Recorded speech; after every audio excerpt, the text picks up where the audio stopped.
เข้าโรงเรียนเมื่อใดเมื่อเข้าโรงเรียนโอ้โหอยู่พี่เลยเด้อจ้ะอยู่พี่เลย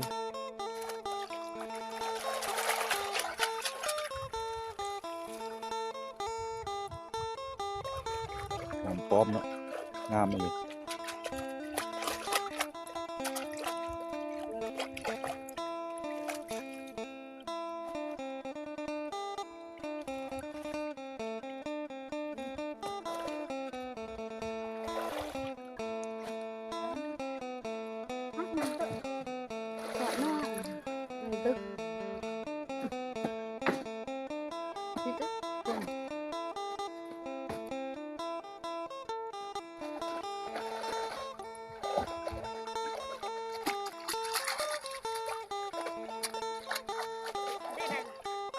อู้ปลาเค็งปลาเค็ง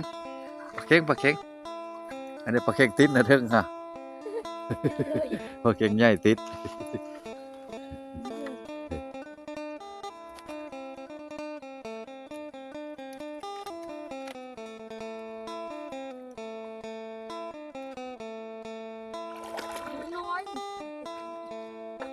ใหญ่บ่เนาะปลาเค็ง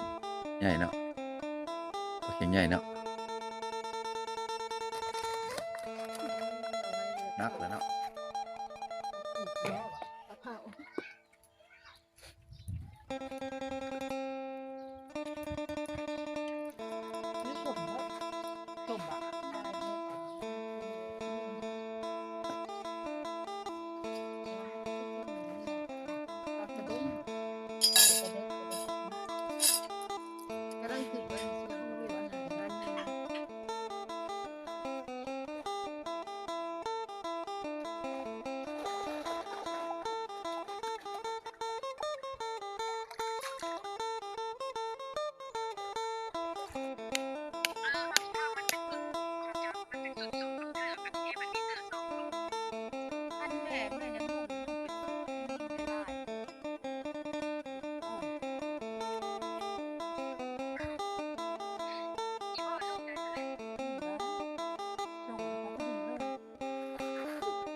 อู้ปลาเค็งปลาเค็งปลาเค็งปลาเค็งอันนี้ปลาเค็งติดนะเถิงค่ะปลาเค็งใหญ่ติด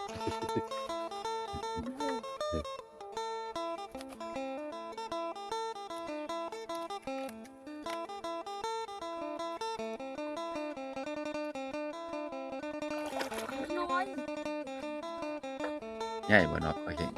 ใหญ่เนาะปลาเค็งใหญ่เนาะนักแล้วเนาะ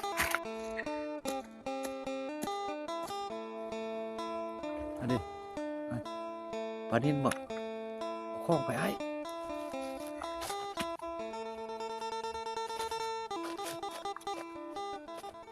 ปลานิ่น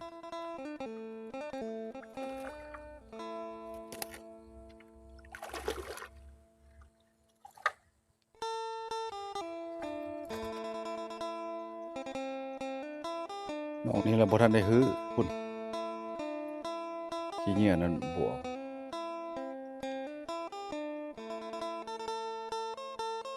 นอมันเนาะ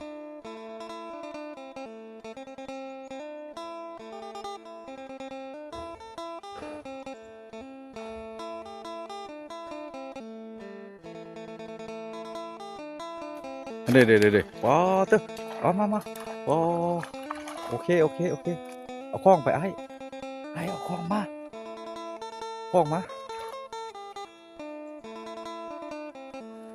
อันนั้นว้าวบ่อันนั้น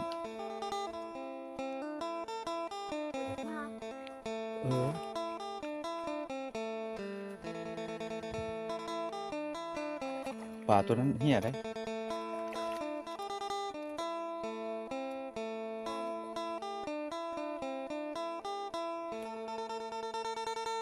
เอาลงนี่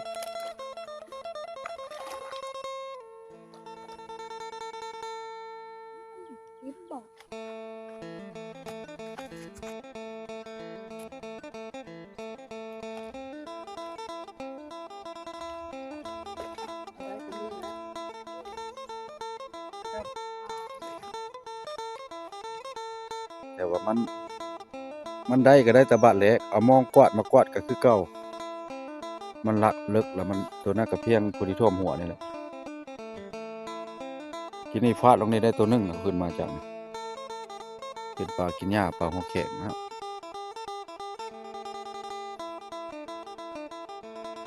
จะเอาสิไปสระนั้นสระตัวยาวอะตัวเทิงนะบ่ได้ปล่อยตัวน่ะธรรมชาติ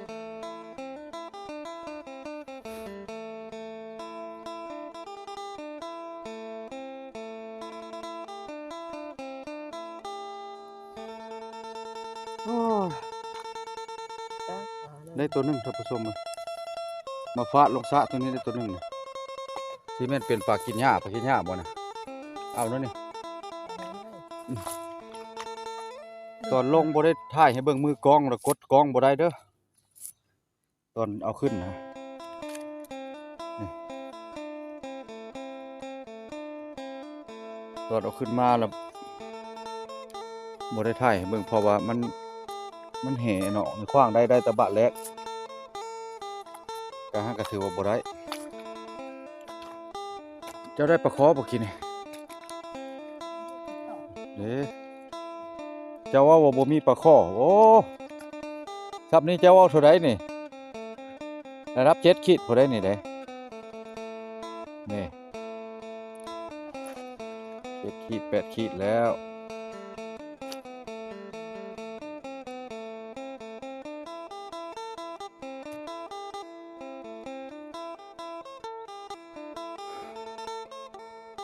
ไปซะอันโตมีหญ้าหั่นบ่ฮะไปเบิ่งใส่เบิ่งมันก็มีไปก็ขว้างแล้วแหล้วเอากระดุงลงแล้วล่ะแดดออกแล้วนี่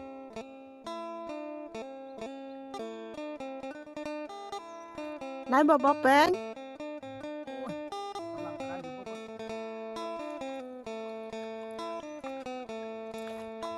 มันบ่ขึ้นบ่ปลามันแล่นไปพุ่นล่ะ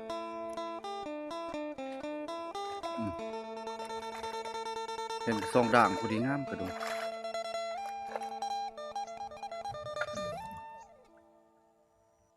บอนบ่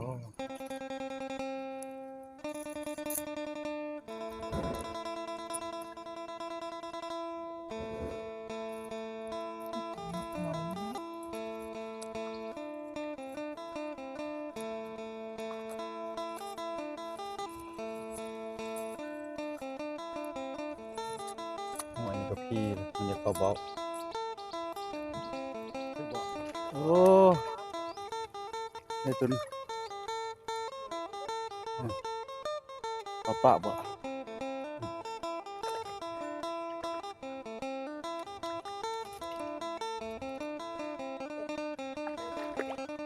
ได้